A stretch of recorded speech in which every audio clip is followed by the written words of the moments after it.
Oke guys, hari ini kita akan coba labuh payung ya. Ya, ini dia prosesnya. Kita yang pertama melakukan pemasangan umpan. Nah, ini dia.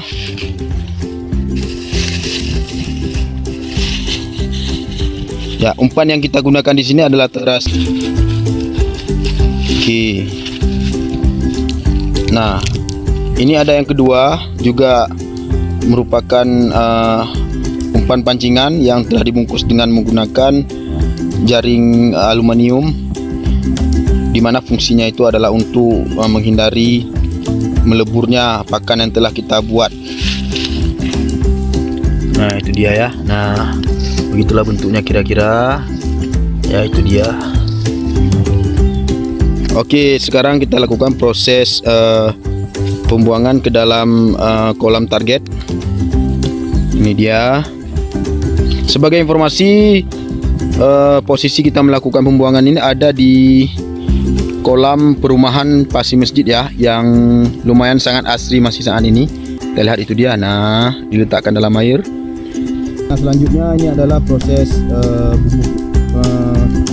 bubu payung yang ketiga, dimana umpan yang kita gunakan ini berbeda ya dari umpan pertamanya tadi. Di sini kita akan menggunakan terasi juga, tetapi ditambah dengan pakan atau umpan pancingan lain. Umpan pancingan lain yang akan kita gunakan. Jadi ada dua jenis, maksud saya. Ada dua jenis umpan pancingannya ya. Nah, yaitu tambahannya berupa perut ayam. Nah, ini dia. Coba kita lihat. Nah, ini dia. Ya, ini akan kita masukkan ke dalam bubu. Kita masukkan juga. Coba dilihat. Ya, ini dia. Nah, ya, sebagai uji coba kita gunakan saja sedikit. Nah, itu dia ya. Oke, kita masuk ke dalam proses pembuangannya atau memasukkan ke dalam kolam. Oke, nah ini proses pembuangannya ya, menggunakan umpan ayam tadi ya. Nah, itu dia masih di sana. Oke, silakan dibuang ya.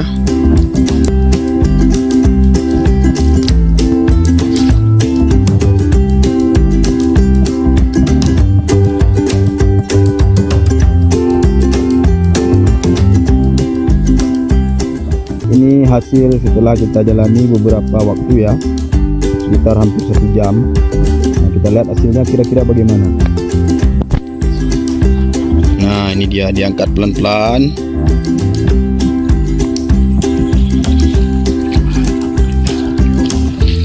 Oh, ternyata ikan bilis ya. Ya. Wow, ternyata tangkapannya ini adalah ikan bilis yang lumayan ya. Nah, ini dia. Wow, saya rasa ini tangkapan yang lumayan ini. Nah, ini dia masih tangkapannya. Ini yang pertama loh kami lakukan semenjak baru dibeli.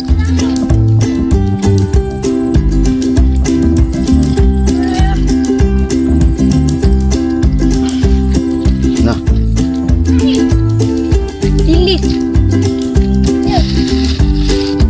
wow.